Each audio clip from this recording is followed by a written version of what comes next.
Bonjour, je suis Fatou Cissé en classe de seconde 6 au lycée français Jean Mermoz de Dakar. Et aujourd'hui, je vais vous parler du roman Ramata d'Abbas Dione que j'ai ici. Alors, pour introduire rapidement le livre, c'est un roman réaliste et policier paru en 2000 aux éditions Gallimard.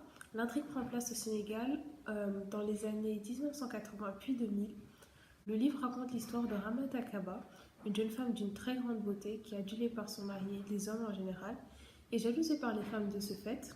De plus, elle a une situation sociale élevée parce que son mari est le ministre de la Justice du Sénégal. Elle a donc tout pour être heureuse, mais un mystérieux mal l'arrange et ombrage son bonheur. Avant de passer au résumé de l'histoire, je vais parler un petit peu de l'auteur.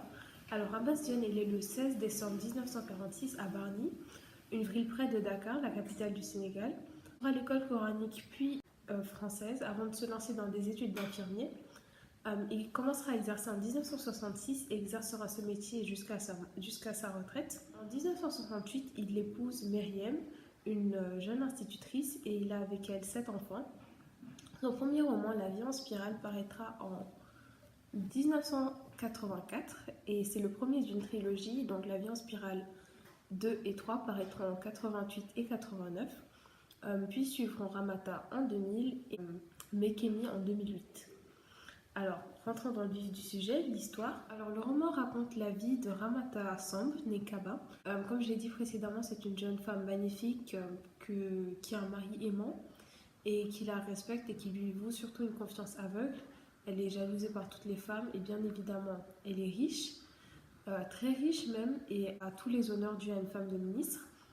Et au fil du roman, on se rend rapidement compte que sous ses airs innocents se cache une véritable manipulatrice. Elle n'éprouve aucune culpabilité et aucun remords, et elle se révèle prête à tout pour arriver à ses fins.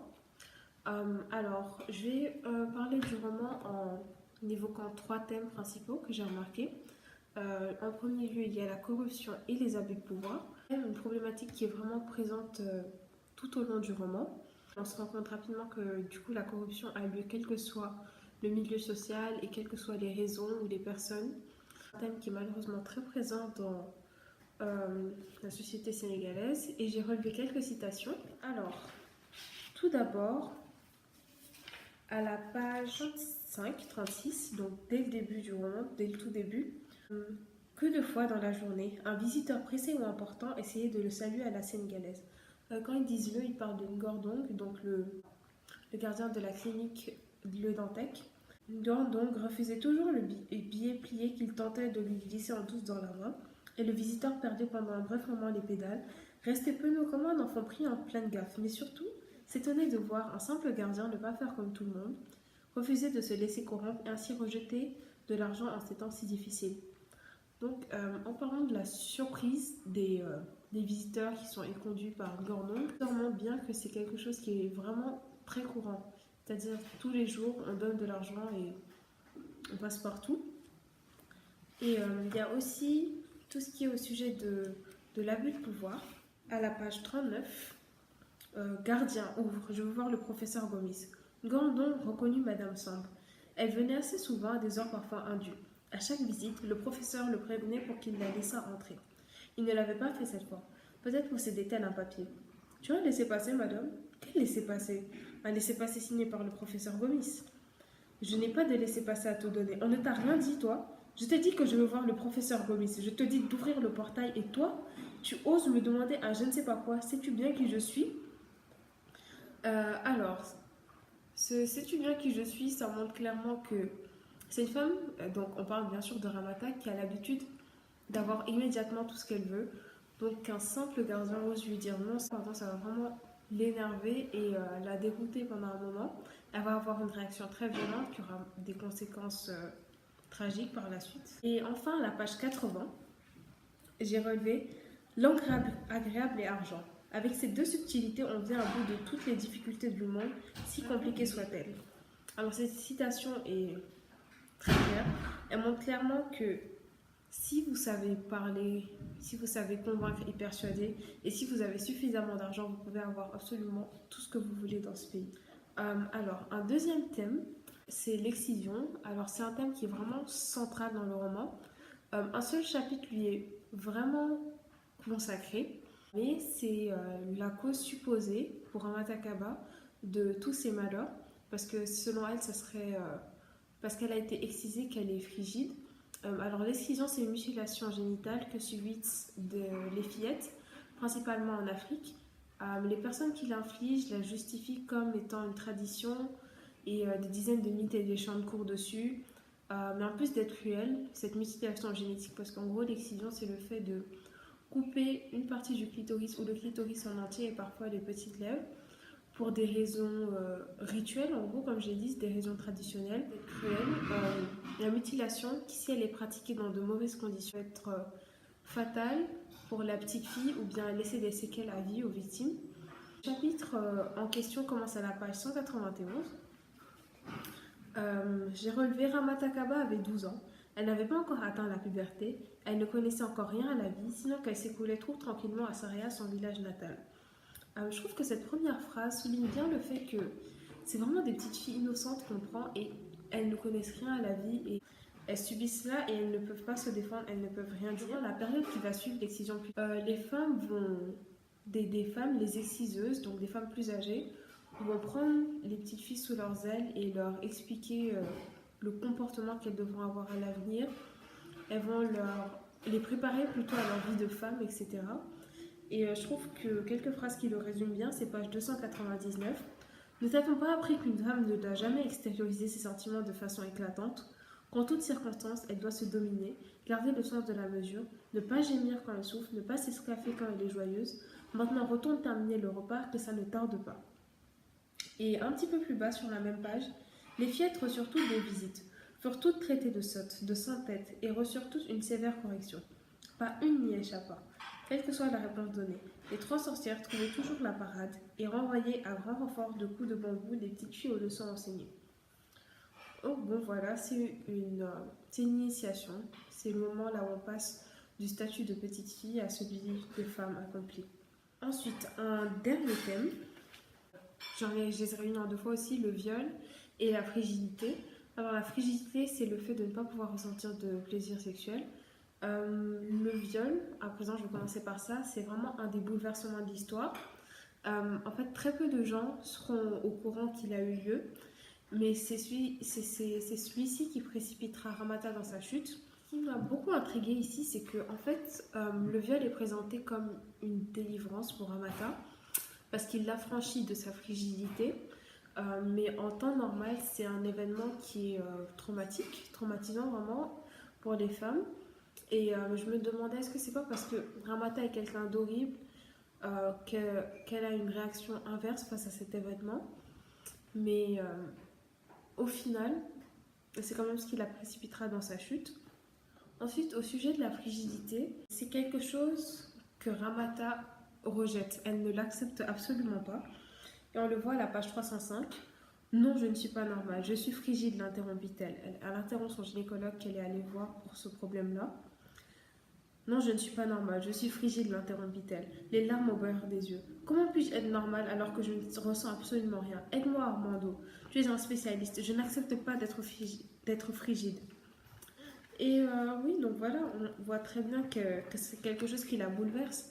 Elle n'accepte pas d'avoir un si beau corps, d'être si parfaite et d'être frigide au même moment. Il faut savoir que le sujet du plaisir de la femme, c'est quelque chose qui est qui est très tabou en Afrique, parce qu'il y a des idées répandues, très répandues même, que comme quoi, si une femme ressent du plaisir, alors elle va être infidèle ou débauchée, et c'est un petit peu acquis pour beaucoup de monde. C'est acquis pour beaucoup de monde que la femme est uniquement là pour satisfaire l'homme, et qu'il n'y a pas de raison pour qu'elle ressente du plaisir.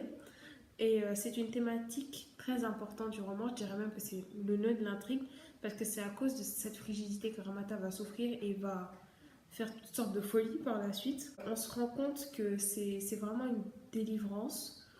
À la page 170, c'est juste après le viol, elle dit c'était le souvenir de l'homme qui, d'une manière fulgurante et éblouissante, avait apporté la lumière dans son univers obscur. Donc après que Gordon l'ait violée, Elle se rend compte qu'il a laissé un paquet d'allumettes et c'est ce souvenir-là qu'elle évoque. Et un petit peu plus bas, elle dit à 50 hivernages, après plus de 35 ans de vie sexuelle active, elle n'avait jamais ressenti la moindre satisfaction. À partir du moment où elle en était devenue consciente, son existence avait été empoisonnée.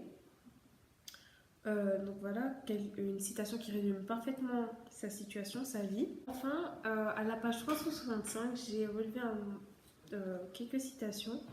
En fait, c'est le moment là où elle pète un câble et elle avoue, enfin, elle montre sa vraie face à son mari. Donc, elle dit: Personne n'a jamais su de me combler si ce n'est Gordon. Il ne m'a jamais secouru ainsi que je l'ai prétendu. Il me ramenait dans un taxi qu'il avait volé de la maternité à la maison la nuit de l'accouchement de Jenaba. En chemin, il m'a entraîné hors de la route et m'a violée. Ça a été pour moi comme une lueur aveuglante dans l'obscurité. Tu ne pourras jamais comprendre. Tu ne peux pas comprendre, bâtard. Je suis devenue son esclave.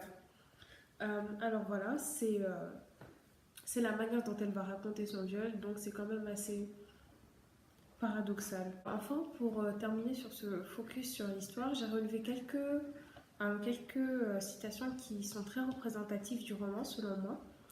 Alors, dès le début, juste là, en sorte de préface, il y a un poème d'Amadou Ampateba qui s'appelle Dame Monzou de Sébou. Je vais vous le lire. Le désir et l'amour spontané qu'elle éprouva lui ôtèrent contenance et contrôle de ses actes.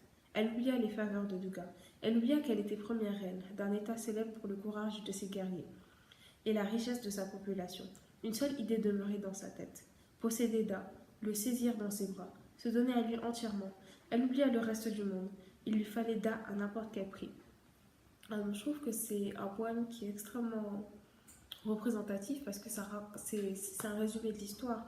Donc, Ramata serait la princesse ici qui a rencontré un homme qui va réussir à lui faire oublier absolument tous ses devoirs et elle sera prête à tout pour l'avoir, cet homme-ci. En relevé, page 246, l'éclat de son front dissipe les ténèbres de la nuit comme le flambeau allumé par le pieu solitaire dans son ermitage. Alors c'est un passage qui va souligner la beauté de Ramata tout simplement. Enfin, une dernière citation, à la dernière page du roman, page 531. Dans sa quête effrénée de bonheur, elle ne rencontra que folie. Je trouve que c'est une excellente phrase à placer sur la dernière page, à la dernière page du roman, parce que ça résume vraiment l'histoire également. Si elle s'était contentée de ce qu'elle avait, qui était déjà beaucoup, et beaucoup plus que tout ce que la majorité des gens a, eh bien, elle serait probablement toujours en vie, mais elle a voulu chercher son bonheur à tout prix auprès de Ngordong, et donc voilà, elle a sombré dans la folie. J'en ai fini avec les thèmes principaux, donc à présent je vais essayer de rapprocher le roman du courant réaliste. Comme je l'ai dit au début, Ramata est un roman réaliste et policier. En fait, le réalisme, c'est un courant littéraire qui a pris son essor en Europe au XIXe siècle. Le réalisme consiste en représenter la réalité sans artifice et sans l'embellir. Donc un roman réaliste, ça va être un roman qui va représenter la réalité sans l'idéaliser et de façon brute et la plus, fidèle possible. Un roman réaliste va contenir des éléments qui sont réels, comme de l'argent, et on retrouve plus à de nombreuses reprises la mention de l'argent. Alors, on dit page 509, on parle de demi-million, on parle de francs CFA. À la page 159, on va dire un billet de 10 000 francs, etc. Et il y a aussi des éléments spatio-temporels très précis. On revient à la page 509. On parle des villes de Kaolack, Ziguinchor, Serekunda et Bissau. Ce sont toutes des villes qui existent et qui sont en Afrique. Et à la page 508, on dit pendant près de 4 ans. Donc ça, c'est un indice temporel qui est réel. Et on retrouve, même si le roman a une chronologie assez spéciale avec beaucoup de flashbacks, il y a quand même une chronologie plutôt précise. Par exemple, à la page 154, on va dire 20 ans après, et il y a beaucoup d'exemples comme ça tout au long du roman. Et on retrouve également dans le roman réaliste des héros qui sont banals et pas héroïques ou parfaits ou idéalisés. Alors c'est vrai que Ramata est un personnage principal qu'on pourrait croire parfait. Voilà, au final, elle est très belle, elle est riche, elle a un bon mari, elle a une situation sociale élevée, elle pourrait être parfaite, mais on se rend évidemment compte que c'est une mauvaise personne. Elle est très antipathique parce que voilà, c'est quelqu'un qui est c'est une manipulatrice, elle n'a pas de remords, pas de culpabilité. Alors, page 389, on peut citer la phrase: elle ne se faisait aucun reproche, n'avait aucun remords, ne se sentait en aucune façon responsable de son trépas. Alors là, on parle de la mort de son mari, dont elle est évidemment responsable, vu toutes les horreurs qu'elle lui a avouées. Et enfin, ce qui va caractériser le réalisme, c'est les thèmes évoqués. Ce sont des thèmes très ancrés dans la réalité, des thèmes très réels. Euh, donc rien qu'avec les 3 exemples que je vous ai donnés, la corruption et l'abus de pouvoir, l'excision, le viol et la frigidité. Donc c'est des thèmes qui sont... C'est des problématiques réelles, voilà, il n'y a rien de fantaisiste ou quoi. Et ce n'est pas aussi des thèmes particulièrement agréables à traiter, mais c'est réel, c'est de la réalité brute.